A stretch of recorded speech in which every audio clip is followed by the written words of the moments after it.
하나님, 오늘 이 시간도 하나님 앞에 나와서 예배하도록 우리를 불러주셨으니 승리하는 예배가 되게 하여 주시고 하늘의 복과 땅의 복을 누리는 축복의 시간이 되게 하여 주옵소서. 오늘도 주님께 들려주는 말씀이 우리의 생각과 마음을 완전히 바꾸는 축복의 시간이 되게 하여 주시옵시고 하나님의 절대 목표를 이루어가는 그곳에 방향 맞춘 인생으로 쓰임받게 하옵소서. 예수님 이름으로 기도드리옵나이다. 아멘. 한번 옆 사람 한번 축복하겠습니다. 하나님은 당신을 사랑하십니다. 다시 한번 인사하겠습니다. 하늘의 신령한 복과 은혜를 누리십시다. 아멘. 그 능력이 어디서 나오느냐? 바로 복음입니다. 그래서 오늘 제목이 복음의 능력입니다. 일단은 하나님을 알지 못하는 불신자들의 삶은 어떻게 살아가느냐면요, 불신자는 항상 나의 인생의 주인이 나라고 생각을 합니다. 인생의 주인이 나예요. 주인이 누구예요? 정말 그런가요?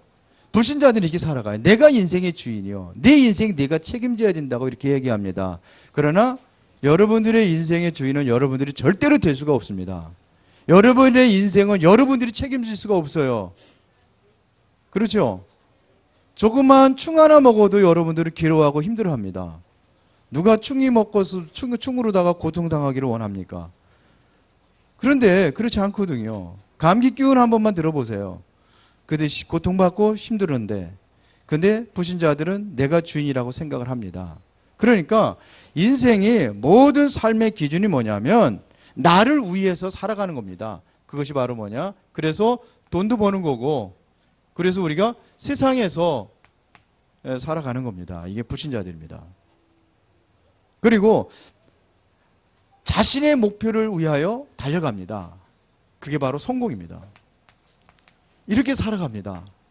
그러나 정말 복음을 가진 사람들이라고 한다면은, 진정으로 신자라고 한다면 내가 주인이 아니라 주인이 따로 있어요. 그럼 오늘도 여러분들 주여 그랬죠? 주여. 주가 누구예요? 그리스도입니다. 내가 주인이 아니라 그리스도가 내 인생의 주인이 되는 거예요.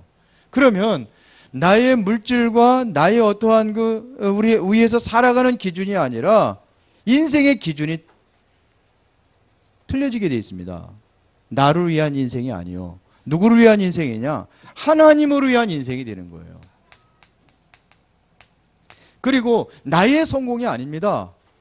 내가 성공해서 무언가 이름을 내고 그런 것이 아니라 하나님의 절대적인 기준과 하나님의 절대 목표를 향해서 가는 겁니다. 그게 뭐냐? 세계 복음화입니다. 이게 복음을 가진 사람들의 삶입니다. 그렇죠?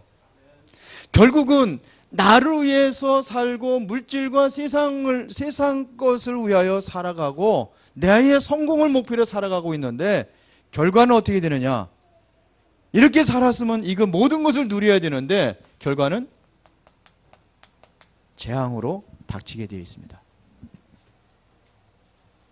이해가 되세요? 이스라엘 백성들이 언제 재앙을 당했느냐? 이렇게 갔어요. 복음이 없었어요. 그래서 재앙이 오는 겁니다. 7번이나 큰 사건, 큰 재앙들이 7번씩이나 당했는데 하나같이 무슨 문제가 왔느냐? 복음이 없어요. 하나님의 중심이 아니요. 그러다 보니까 우상 숭배하고 다른 길로 가고 있으니까 하나님께서 그들을 깨우치기 위해서 회초리를 들었는데, 하나님이 들은 회초리는 한 번 때리면 중상 아니면 사망이요. 그래서 엄청난 사건과 문제를 당하는 거예요. 왜? 하나님의 능력은 대단하니까요. 이번에 경주에 큰 지진이 일어나가지고 지금도 재난지대로 선포하고 지금 난리를 치고 있는데, 왜 그러한 지진이 일어났는지 아십니까? 왜 그랬을까요? 경주가 어느 지역인지 아십니까? 경주는 우리나라의 우상숭배의 근원지라고 해도 과언이 아닙니다. 요즘에도 학생들은, 모든 학생들은 어디다 동원시키느냐? 경주 우상숭배하는 데 동원시켜가지고 그거를 학습하게 하고 공부하게 합니다. 우리나라 문화라고 생각하고 우리나라 역사라고 생각하고. 그런데 하필이면 하나님께서 그 경주에다가 지진이라는 재앙을 내렸어요. 왜 그런지 아십니까? 복음이 없. 그거보다 더 중요한 것은 뭐냐? 복음이 상실되고 있는 이 대한민국. 안타깝게 그지없습니다. 의인의 10명만 있어도 재앙을 멸하겠다고 하나님께서 말씀하셨는데 의인 10명이 없어가지고 소돔과 고모라 성이 어떻게 되어버렸습니까? 불르다가 멸망을 당했습니다. 이것은 어쩌면 우리 교회에 대한 경고인지도 모릅니다. 얼마나 복음이 없고 하나님의 이름을 망령되게 일컫는지. 우리나라에 장자교단이라고 하는 교단이 있는데 통합책임입니다. 그 교단에서 얼마 전에 계속해서 1년 동안 4개의 그 이단들을 5개죠. 5개의 이단들을 해서 이들에게 문제가 없다는 것을 이단 대책위원회라고 해서 그들하고 연구하게 했습니다. 그러면서 문제가 없다고 해서 이들을 총회에서 성부와 성자와 성령 이름으로 문제 없음을 가결해 버렸어요. 계속 연구하고 조금 이단은 아니지만 그래도 고쳐야 될 필요가 있다 하는 것들을 그들을 교육을 하고 해서 다시 바로잡고 우리 같은 형제를 삼자 선포를 했는데 그것도 불과 열흘이 안 돼서 열흘 만에 취소시켜 버렸어요. 총회장이. 왜 그랬느냐? 교수들이 들고 일어난 거예요. 뿐만 아니라 수많은 그러한 교회들이 그러면 우리 성도들을 다 그쪽으로다가 이단들에게 우리는 바칠 수 없다 이렇게 얘기했어요. 이단이라는 거죠. 그게 열흘 만에 번복이 돼버렸어요. 안타깝지 않습니까? 정말 그들의 마음에 하나님이 있는지.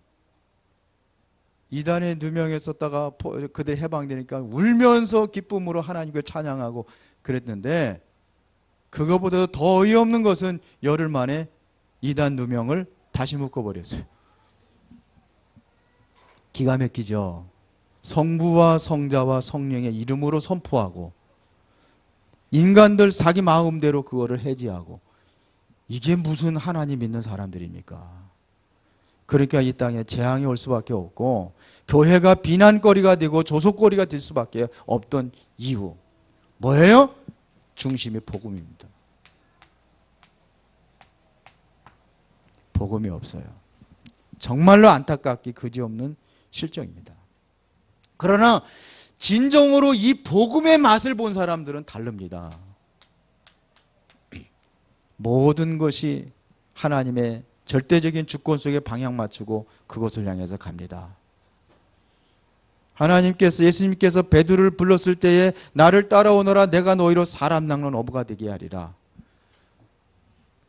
예수님을 따라가지만 그물도 버리고 배도 버리고 예수님을 따라갔지만 아직도 이 복음을 깨닫지 못할 적에는 계속해서 방황하고 사단의 앞잡이가 놀이가 되고 그랬지만 베드로가 어느 날 복음을 깨닫고 나서 복음을 알고 나서 죽음도 두려워하지 아니하고 예수 그리스도를 증거했습니다.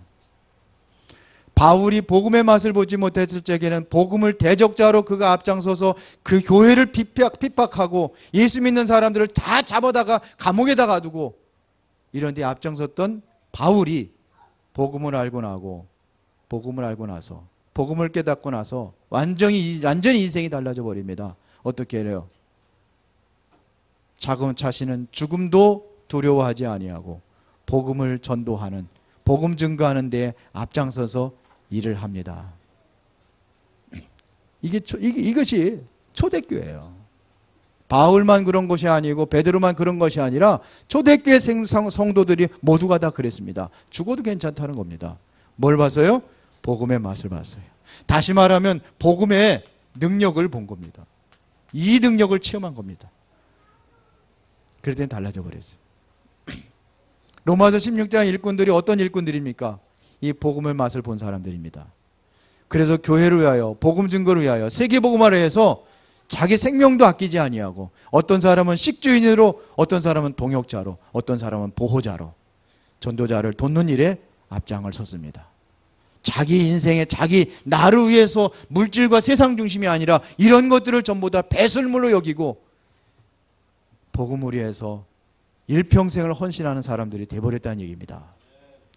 맛을 본 거예요. 세상의 가치를 안 사람들입니다. 그러니까 달라질 수밖에 없어요. 절대 응답을 본 사람들. 바울이 복음을 전하다가 큰 위기를 만납니다. 어디냐? 광풍, 유라굴라 광풍을 만나가지고 배가 파손의 위기가 당했을 때에 바울은 배미창에서 기도합니다. 그때 이는 그 위기를 만났는데 절대 흔들리지 않았습니다. 처음에 바울의 말을 듣지 않았던 사람들이 모두가 다 바울의 말에 순종하고 바울의 말을 따를 수밖에 없도록 만들어버렸어요. 누가 그렇게 만들었습니까? 하나님이요. 그래서 히브리서 11장 38절에 보니까 세상이 감당할 수 없는 사람들이라 그랬어요. 어떤 사람들이요? 복음의 사람. 그러면 여러분들이 이 복음의 능력을 체험한다면 여러분들 인생이 달라지게 될 것입니다. 내가 성공을 위해서 달려가는 것이 아니라 나는 복음을 위해서 살아갔는데 어느 날 가보니까 성공의 자리에 앉아 있는 거예요. 이렇게 돼야 될 거 아닙니까? 여러분들이 물질 중심으로 물질을 따라가려고 했는데 나는 물질 중심이 아니고 오직 하나님의 말씀을 통해서 인도받겠습니다. 이렇게 결론 내렸을 때에 어느 날 여러분들에게는 어디의 자리에 돈이 들어오게 되고 물질이 들어오게 돼 있어요. 왜 그러냐? 그거 들어오지 않아도 상관이 없지만 왜? 세계복음화를 위하여. 그렇게 되는 것입니다.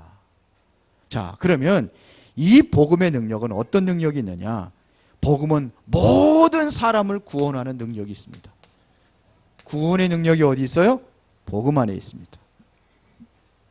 그래서 여러분들과 함께 읽었던 로마서 10장 9절에 보니까 이렇게 되어 있습니다. 내가 만일 내 입으로 예수를 주로 시인하며 또 하나님께서 그를 죽은 자 가운데 살리신 것을 내 마음에 믿으면 뭘 얻으리라? 구원 얻으리라. 사람이 마음으로 믿어 의에 이르고 입으로 시인하여 구원에 이르니라 했습니다. 여러분들이 사실 예수가 그리스도란 이 복음을 믿는 순간에 여러분들은 구원에 이릅니다. 이 능력이 어디에 있어요? 말씀에, 이 복음에 있습니다. 이 복음은 차별이 없이 구원한다 이겁니다. 차별이 없어요.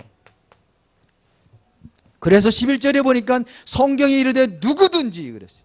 차별이 없다는 것은 누구든지입니다. 누구든지 예수가 그리스도라는 사실을 믿으면 구원을 얻을 것이요, 초대교회 성도들이 누렸던, 바울이 누렸던 그 축복 속으로 들어가게 되는 것입니다. 이게 복음의 능력입니다. 12절에 보니까는 유대인이나 헬라인이나 차별이 없음이라 한 분이신 주께서 모든 사람의 주가 되사 그를 부르는 모든 사람에게 부유하게 하시도다. 히브리나 헬라인이나 상관이 없습니다. 갈라디아서 3장 28절에 보니까는 너희는 유대인이나 헬라인이나 종이나 자유인이나 남자나 여자나 그리스도 예수 안에서 하나이니라 그랬어요. 링컨이라는 사람이 대통령의 공약을 세운 것이 뭐냐면 노예 해방이었습니다. 노예 해방의 중심에 그 주제가 뭐였느냐? 갈라디아 2장 28절입니다.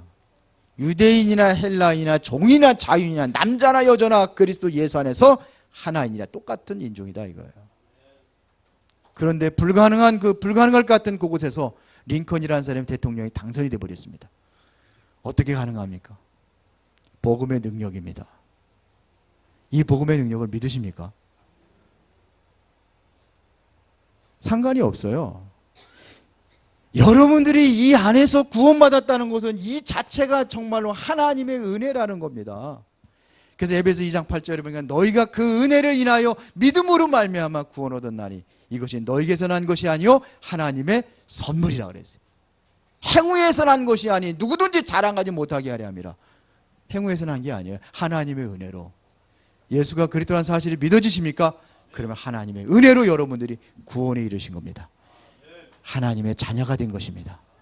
하나님의 자녀가 되어서 하나님의 모든 배경, 그 하늘 아래 축복 속에 여러분들이 들어가는 것입니다. 이게 바로 구원의 능력입니다. 복음은요, 모든 것을 초월합니다. 복음은요, 모든 것을 수용하는 것이 이게 복음입니다. 이걸 아십니까? 12절에 헬라인이나 유대인이나 차별이 없습니다. 국가, 인종, 문화, 신분, 직업 모든 것들을 초월하는 겁니다. 국가를 초월하는 거예요. 우리나라, 저 아프리카 초월하는 겁니다. 이게 복음입니다. 믿으십니까? 상관없어요. 어느 나라가 되었든 상관이 없어요. 같은 복음 안에서는 같은 형제요 자매입니다. 그렇죠? 그러니까 여러분들은 다민족에 대해 혐오감을 갖는다든가 이런 생각 다 버리셔야 돼요. 복음 안에서는 뭐냐면 하나입니다. 차별이 없어요. 차별이 있어요? 없어요? 없어요. 이게 복음입니다. 인종, 문화, 신분, 직업 차별이 없어요. 그렇죠?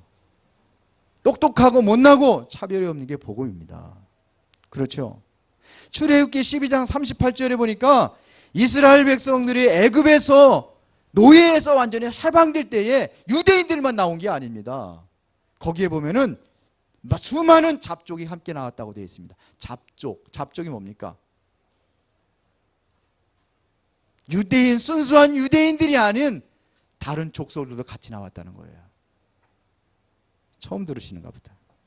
성경 그렇게 되어 있습니다. 창세기 36장 11절에 보니까 이게 누구 얘기냐면요, 저주받은 사람의 대명사가 누구냐? 에서입니다.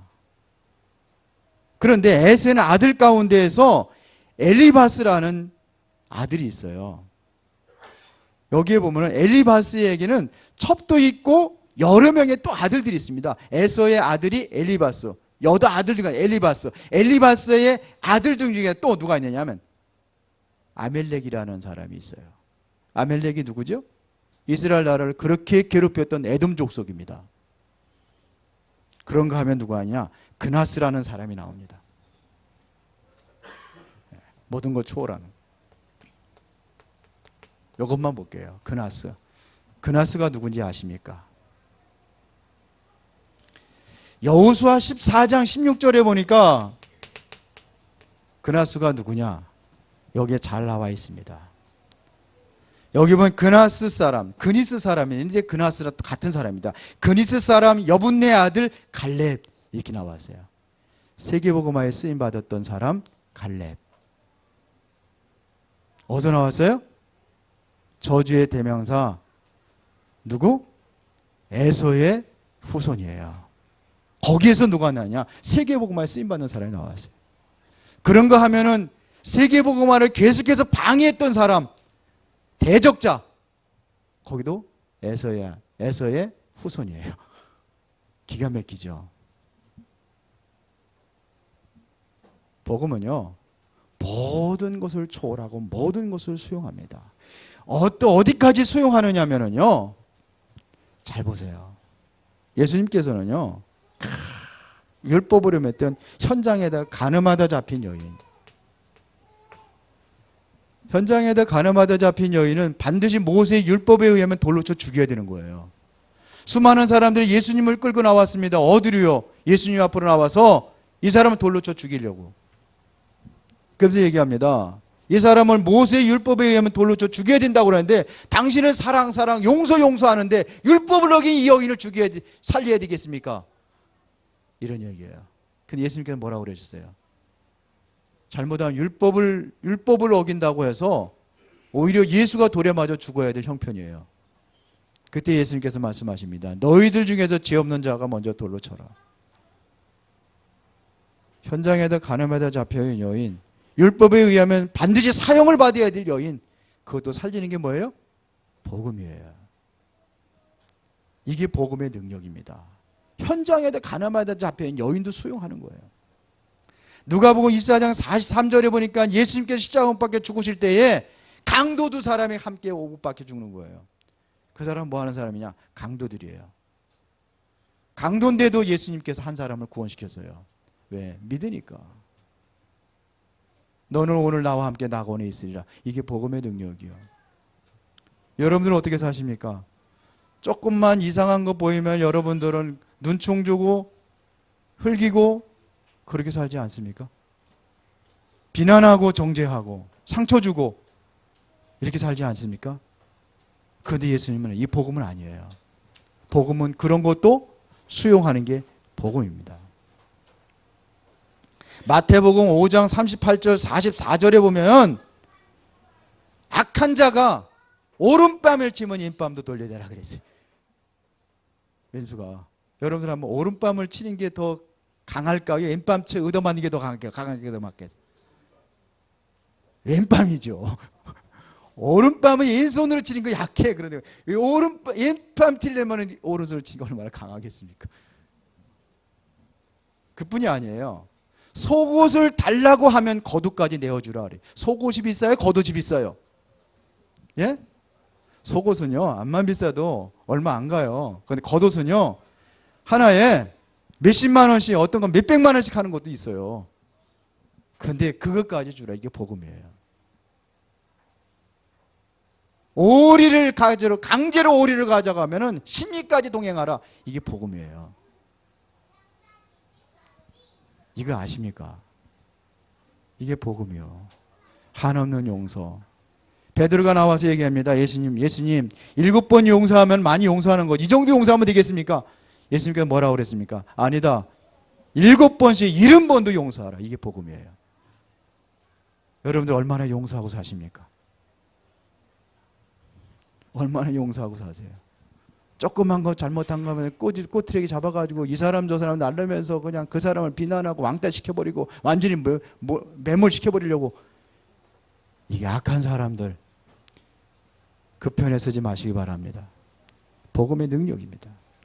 손양원 목사는 자기 아들을 죽인 원수를, 그것도 두 아들씩 죽인 원수를 갖다 자기 아들로 삼아버렸어요. 이게 바로 복음의 능력입니다. 이게 복음의 수준입니다. 아무것도 괜찮아요. 상관이 없어요. 얼마나 이 복음의 능력이 대단하냐? 괜찮아요. 여유가 있어요. 예수님은 가룟 유다가 분명히 자기를 배신할 거 알고 있었어요. 성경에 알고 있었다고 그랬어요. 예수님은 가룟 유다가 도둑질하는 도둑놈이라는 것도 알고 있어요. 그런데 예수님이 그 가룟 유다를 불렀어요. 자기 제자로 삼았어요. 12명의 제자들 중에 한 사람이 가룟 유다예요. 어떻게 생각하십니까? 이게 복음이요. 복음을 진정으로 알고 계십니까? 나는 어떻게 살았는지, 정말 내가 복음의 사람이 맞는지 다시 한번 나를 점검하시고 진정한 복음의 사람이 되시기를 바랍니다. 복음은요, 나의 부유가 아닙니다. 모든 사람을 부유케 하는 것이 바로 이 복음입니다.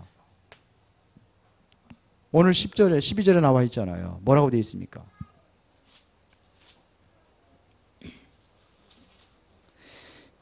여기 뭐냐면 하반절에 보니까 주께서 모든 사람의 주가 되사 그를 부르시는 모든 사람에게 부유하게 하시도다.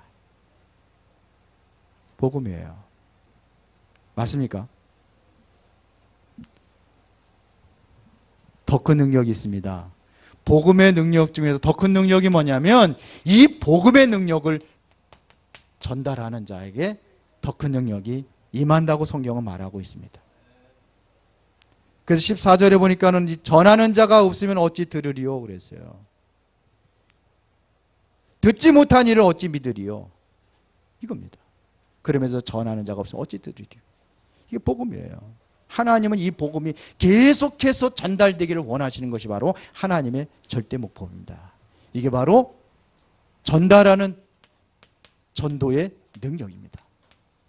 내가 한 사람 전도했는데 그 사람이 천하를 살릴 수 있는 사람이 될 수도 있어요. 아나니아를 통해서 바울을 전도했는데 바울을 통해서 천하를 살리는 세계복음화의 주역이 되어버렸습니다.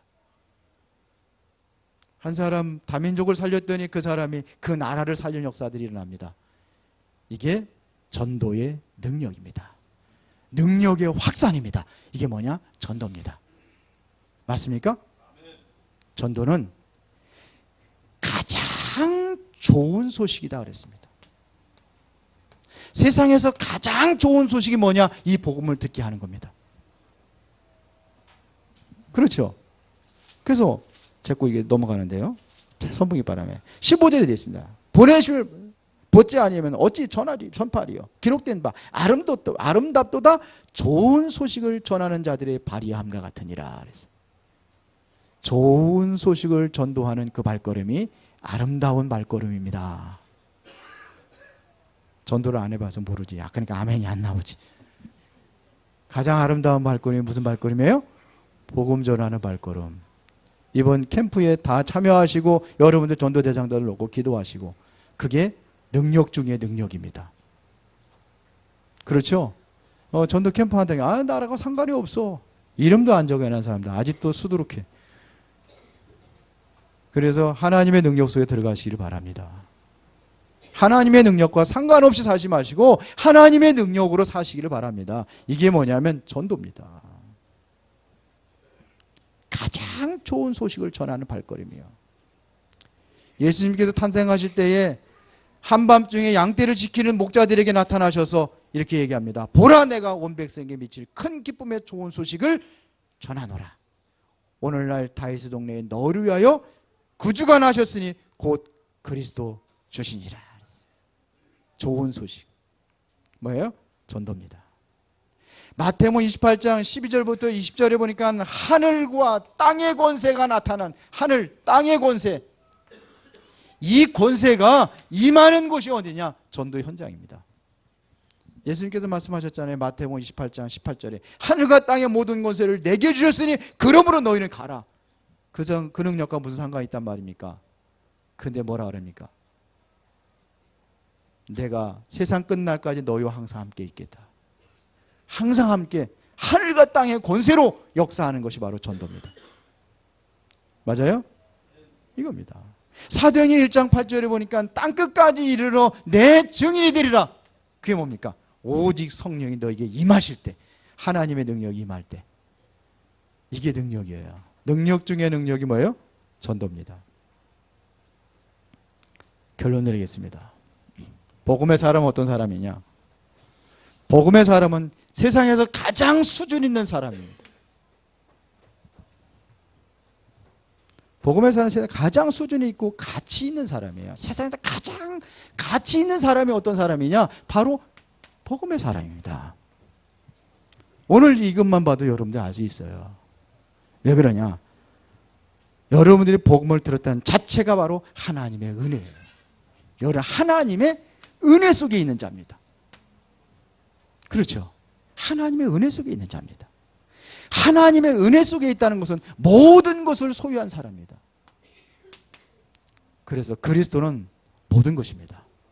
바울이 고백했잖아요. 지혜와 지식과 모든 부가 그리스도 안에 있다.